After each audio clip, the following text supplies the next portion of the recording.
How did our solar system come to be? The solar system is a pretty busy place.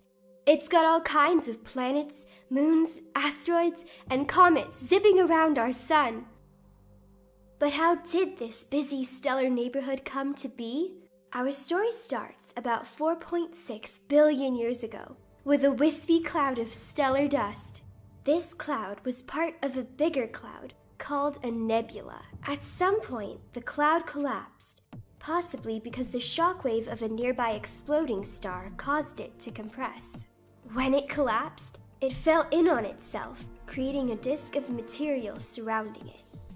Finally, the pressure caused by the material was so great that hydrogen atoms began to fuse into helium, releasing a tremendous amount of energy. Our sun was born. Even though the sun gobbled up more than 99% of all the stuff in this disk, there was still some material left over. Bits of this material clumped together because of gravity. Big objects collided with bigger objects, forming still bigger objects. Finally, some of these objects became big enough to be spheres. These spheres became planets and dwarf planets.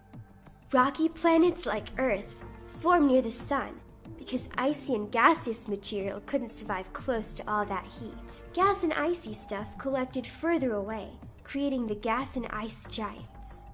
And like that, the solar system as we know it today was formed. There are still leftover remains of the early days, though.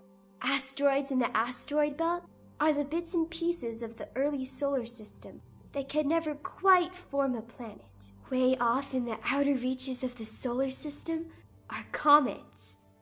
These icy bits haven't changed much at all since the solar system's formation. In fact, it is the study of asteroids and comets that allows scientists to piece together this whole long story.